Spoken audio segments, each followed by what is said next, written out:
आज का वचन।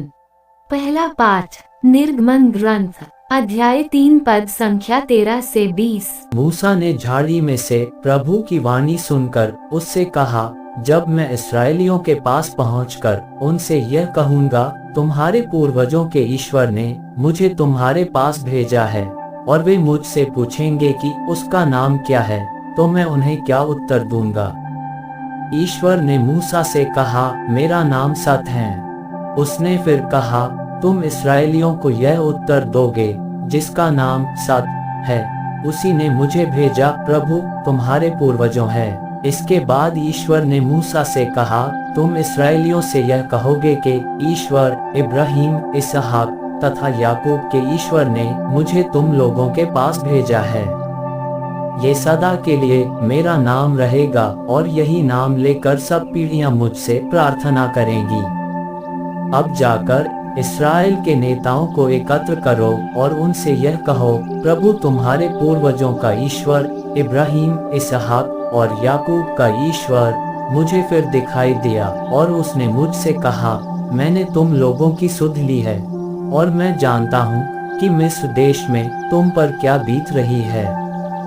मैंने ये निर्णय किया है, मैं तुम्हें मिस्र की दीनता से निकालकर कनानियों, हित्तियों, अमोरियों, परिज्जियों, हिव्वियों और यबूसियों के देश ले जाऊंगा, जहाँ दूध और मधु की नदियाँ बहती हैं। वे तुम्हारी बात मानेंगे, और तुम इस्राएल के नेताओं के साथ मिस्र के राजा के पास जाओगे और उससे ये कहोगे, प्रभु इब्रानियों का ईश्वर हमें दिखाई दिया, हमें मरुभूमि में 3 दिन की यात्रा करने दीजिए, जिससे हम अपने प्रभु ईश्वर को बलि चढ़ाएं। मैं जानता हूँ कि जब तक मिस्र के राजा को विवश नहीं किया जाएगा, वह तुम लोगों को नहीं जाने देगा।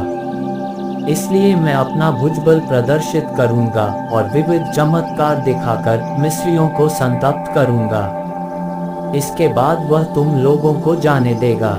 यह प्रभु की वाणी है।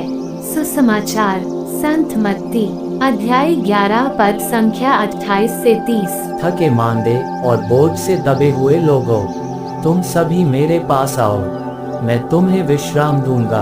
मेरा जुआ अपने ऊपर ले लो और मुझसे सीखो, मैं स्वभाव से नम्र एवं विनीत हूँ। इस तरह तुम अपनी आत्मा के लिए शांति पाओगे, क्योंकि मेरा जुआ सहज है और मेरा बोझ हल्का। यह प्रभु का पवित्र सुसमाचार है। आमीन। आज का चिंतन। नियमों का पालन करने में असमर्थ लोगों से यीशु कहते हैं, थके मांदे और बोझ से दबे हुए लोगों, तुम सभी मेरे पास आओ, मैं तुम्हें विश्राम दूंगा। वे ऐसे ही लोगों को आशा का संदेश देते हैं। वे उन्हें नया नियम नहीं, बल्कि जीवन के लिए एक नई उत्प्रेरणा देते हैं। वे लोगों से कहते हैं, तुम मुझसे सीखो।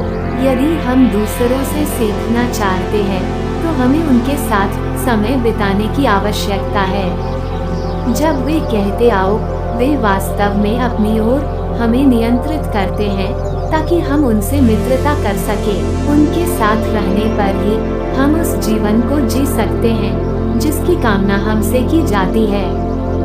सुसमाचार अवश्य ही कठिन लगता है, पर उनके साथ हमारी रिश्तेदारी उसे सहज कर देती है। उन्हीं के सानिध्य में समय व्यतीत करने पर हम अपने जीवन में उन्नति कर सकते हैं।